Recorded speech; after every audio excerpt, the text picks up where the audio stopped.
A'udzubillahi minasyaitonirrajim. Bismillahirrahmanirrahim. Assalamualaikum warahmatullahi wabarakatuh. Waalaikumsalam warahmatullahi wabarakatuh. Jamaah. Yeay. Oh jamaah. Yeay. Alhamdulillah. Alhamdulillahirabbil alamin. Allahumma shalli ala sayidina Muhammad wa ala ali sayidina Muhammad. Jamaah Islam itu Indah yang dirahmati Allah, Masya Allah. Alhamdulillah hari ini kita bertemu lagi di Islam itu Indah. Saya mau tanya kabarnya semuanya gimana, sehat semuanya Bu? Alhamdulillah. Nah sekarang saya mau tanya ibu-ibu nih yang ada di studio, yang di rumah juga. Punya hawa nafsu gak Bu? Punya.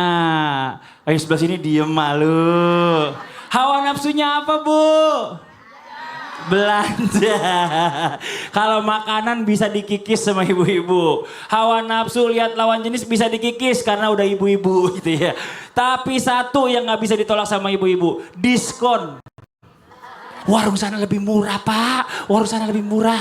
Padahal murahnya kalau dihitung itu cuma 100 perak gitu ini, Masya Allah luar biasa. Tapi dikejar. Nah ini hari ini kita belajar bersama ya. Yang punya hawa nafsu berlebihan, ayo nonton nih. Ya temanya apa? Temanya adalah rahasia ampuh menundukkan hawa nafsu dunia. Alhamdulillah. Jamaah. Nih coba nih kita tanya dulu sama guru kita. Ustadz Maulana. Tepuk tangan dong Bu Ustadz Maulana. Ustadz izin, orang biasanya taunya hawa nafsu itu sama lawan jenis. Tapi kita perlu tahu sebenarnya ada berapa golongan sih yang termasuk dari hawa nafsu itu sendiri. Mohon izin penjelasannya, tafadhol. Baik, bismillahirrahmanirrahim. Assalamualaikum warahmatullahi wabarakatuh. Waalaikumsalam warahmatullahi wabarakatuh. Jamaah. Iya.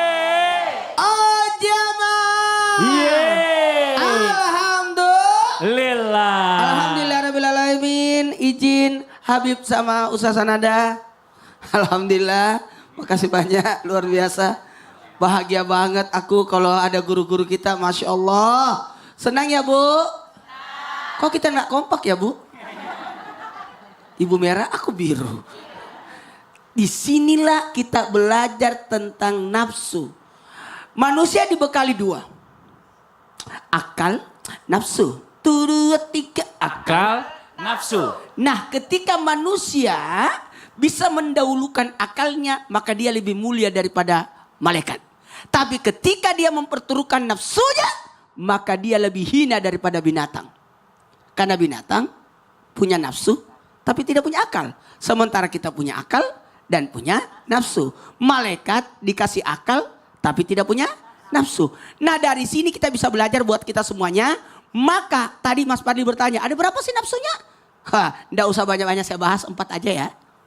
Ada namanya kalau nafsu itu dikasih hawa, itu bahaya.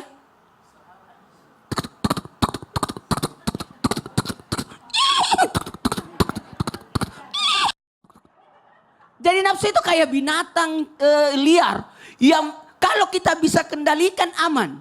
Maka nafsu itu dikendalikan, bukan dimatikan.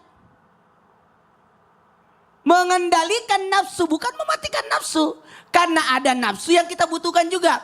Ada nafsu yang namanya lawama biologis.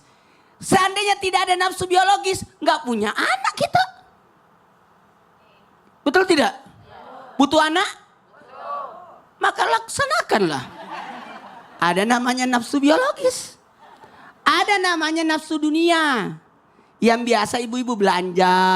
Ibu coba naikkan tangannya gini. Gini. Kincring, Coba. kincring. Gak usah diumpetin Bu. Ya Allah. Malu. Aduh. Perlihatkanlah. Wah. Itu nafsu dunia. Wajarlah. Dan yang susah juga ada namanya nafsu amarah. Osmosi. Emosi. Nah ini juga yang harus dikendalikan. Tapi ada nafsu yang terbaik. Apa itu? Nafsu mutmain. Apa itu artinya? nafsu yang ketenangan. Oh Masya Allah. Kita lanjut lagi buat jamaah Islam Intina yang dirahmati Allah. Jamaah.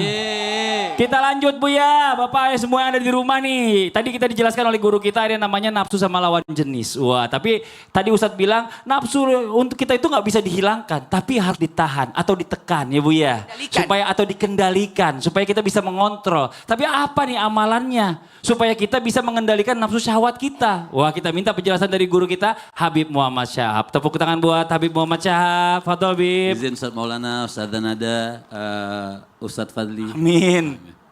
Bismillahirrahmanirrahim. Assalamualaikum warahmatullahi wabarakatuh. Waalaikumsalam warahmatullahi wabarakatuh. Alhamdulillah rabbil alamin wa sallallahu wa sallama ala abdihil mustafal amin. Sayyidina Muhammadin nurillahil mubin al-hadi ila siratihil mustaqim dhil khuluqil azim wa nahjil gawim. Allahumma salli wa sallim wa barik alaihi wa ala alihi wa sahbihi wa man sara fi darbih amma ba'd. Amalan di antara amalan-amalan yang bisa menahan hawa nafsu kita yang pertama adalah puasa. Allah Subhanahu wa taala mengatakan ya ma'syarasy syabab man istata'a minkumul ba'a falyatazawwaj fa innahu aghaddu lil basar wa ahsanu lil farji wa man lam yastati' fa 'alaihi bisawm fa innahu lahu wija. Allah Subhanahu wa taala mengatakan bagi orang yang sudah mampu, bagi orang yang mampunya. Jadi syahwat itu kalau orang punya hawa nafsu juga mikirnya mampu atau tidak mampu. Jadi bukan hanya mengedepankan hawa nafsu. Allah katakan apabila yang sudah mampu menikah. Sebab menikah itu bisa menahan juga hawa nafsu kita, hawa nafsu matanya. Jadi hawa nafsu jiwanya, hawa nafsu kemaluannya. Tapi kalau belum mampu menikah, fa'alaihi bisom, maka puasa. Jadi orang yang menahan lapar itu bisa mencegah hawa nafsunya. Contoh daripada hadis Nabi SAW, Nabi mengatakan inna syaitan yajri min ibni adam majradam fadayiku majariyahu biljur.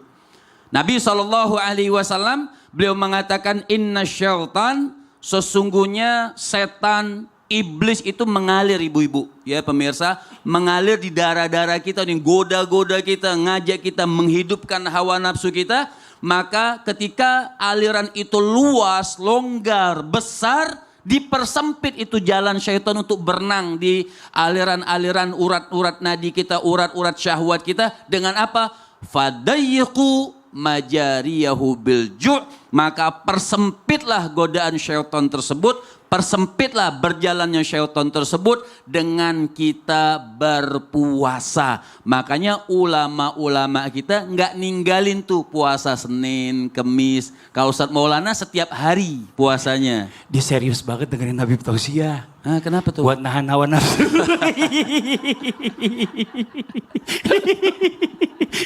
Ya, artinya fadaiku majariyahu bilju. Jadi di antara amalan menahan hawa nafsu menyebar itu berpuasa. Masya Allah, jazakallah khairan kasiran Bib. Penjelasannya, tepuk tangan dong buat guru kita Habib Muhammad Syahab. Jamaah yang di rumah nih, yang di studio ini, Masya Allah, punya suami? Alhamdulillah. Suaminya galak apa baik? Baik, yang galak ibu-ibunya justru ya. Ini Masya Allah luar biasa. Ada nih yang suka emosian. Entah itu suaminya, entah itu istrinya. Nah kita tanya nih bagaimana amalan ya menghadapi pasangan. Terutama mungkin yang suaminya galak atau juga yang istrinya galak nih yang lagi nonton ya. Amalannya apa sih biar ini suami atau istri ini kok biar bisa nggak marah-marah mulu, nggak emosian mulu. Kita minta rahasianya dari guru kita Ustazah Nada. Mohon izin Ustazah Nada, tepuk tangan buat Ustazah Nada yang udah lama nggak ketemu. Silakan. Masya Allah, izin Habib, izin Ustadz. Masya Allah Kak Fadli, terima kasih. Bismillahirrahmanirrahim. Assalamualaikum warahmatullahi wabarakatuh. Waalaikumsalam warahmatullahi wabarakatuh. Alhamdulillah. Alhamdulillahilladzi an'ama alaina bini'matil iman wal islam. Wassalatu wassalamu ala sayyidina Muhammadin. Allahumma shalli alaihi wa ala alihi wa ashabihi ajma'in amma ba'du. Subhanaka la ilma lana illa ma 'allamtana innaka antal alimul hakim. Rabbi shrah li sadri wa yassir li amri wahlul 'uqdatam min lisani yafqahu qawli. Shadaqallahul adzim. Alhamdulillah, hari ini kita berkumpul di sini membahas tentang masalah amarah. Giliran saya terkait dengan kalau suaminya suka marah-marah. Emang suka marah-marah suaminya? Istrinya suka marah-marah. Sehari marah-marah berapa kali? 4. Masya Allah. Dalam hadis baginda kita Rasulullah Sallallahu Alaihi Wasallam, kata baginda Rasul, Innal ghadaba minasyaiton wa syaiton khuliqa minnar. Nih, sesungguhnya marah itu datangnya dari setan. Dan setan itu terbuat dari api. Dan ingat nih, yang dikatakan oleh baginda Rasulullah Sallallahu Alaihi Wasallam, wa innama tudfa'un nar bil ma'. Sesungguhnya untuk memadamkan api yaitu dengan air. Jadi Bu, kalau suami datang marah, Saya blokin air.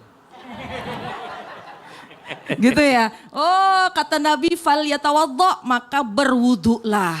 Jadi di antara amalan yang kedua untuk kita memadamkan amarah kita, meredam hawa nafsu kita, yaitu yang kedua dengan kita berwudu. Subhanallah, ini pun juga di antara amalan dari para ulama bahwa untuk menjaga dirinya, untuk menjaga tidak terpancing hawa nafsunya, yaitu dengan kita berwudu. Dan bahkan dikatakan oleh baginda kita Rasulullah Sallallahu Alaihi Wasallam, apabila seseorang bisa menahan amarahnya, dia bisa menahan hawa nafsunya, maka yang pertama Allah akan tutup segala macam kesalahan-kesalahannya. Dan kalau sekira-kiranya dia bisa menjaga dirinya dari amarah, maka insya Allah semuanya hatinya akan dinaungi kedamaian, ketentraman. Dan bahkan pernah sebuah penelitian, kalau seseorang gampang marah maka gampang juga terkena penyakit. Jadi makanya alhamdulillah kita dianjurkan oleh para ulama sebisa mungkin amalan yang paling baik, amalan yang juga bagus kita lakukan, dan ini bisa kita ikuti di antara amalan dari para ulama, yaitu dawamul wudu. Di antaranya kita mendawamkan, melazimkan kita menjaga air wudu. Makanya ibu kalau lagi habis wudu kan ada doanya. Apa doanya? Alhamdulillahilladzi ahyana ba'dama amatana. Wah, ilahi nusur, mau tidur dia ya. Kita minta kepada Habis Allah bangun tidur. bahwa apa? Kita minta kita ini terjaga dari kesucian. Alhamdulillahilladzi. Habis wudhu lupa. Asyhadu alla ilaha illallah wa asyhadu anna Muhammad Rasulullah. Allahumma ja'alni minat tawwabina wa ja'alni minal mutatahhirin. Kita minta kepada Allah segera bukan saja disucikan zahir kita, bukan saja kita dibersihkan bagaimana badan kita dalam anggota wudu, tapi juga diminta kita dijaga, kita minta kepada Allah untuk menjaga diri kita agar terhindar dari hawa nafsu dan amarah. Amin ya Masya rabbal Allah. Alamin. Makasih banyak Ustaz Sama-sama. Nada. Jazakillah khairan kasiratu Bu. Jangan suka marah-marah. Marah-marah cepet tuh. Orang tua cepet makanya jangan suka marah-marah. Orang suka marah-marah cepet mati ntar jadinya katanya. Ini Masya Allah, terima kasih banyak. Coba kita mau panggil guru kita Ustadz Maulana. Ustadz Maulana izin Ustadz. Iya. Ini ada yang nanya sama saya. Agak sih. Gimana kalau seandainya kita ini punya harta nih. Ya? Punya harta. Punya harta. Terus kita tuh gak mau pamer sebenarnya. Tapi apa namanya kadang-kadang suka kelepasan gitu pamer gitu loh. Si tengah-tengahnya nak mau bicara ke tentang pamer-pamer, si tengahnya kan asukur ke lor pengalat taala, nasa banareki pengalat taala. Pacompai. Maaf Bu, nikmat. Ibu ngerti? Enggak. Cari yang orang ngerti aja bahasanya. Yaudah, ntar Mungkin kita ibu bahas yang ntar aja. banyak emasnya ngerti. Nggak ada yang ngerti. Makanya kita bahas setelah satu ini yang di rumah, jangan kemana-mana. Tetap di Islam itu indah. Jamaah. Oh jamaah. Alhamdulillah. Mana masnya? Kulihat.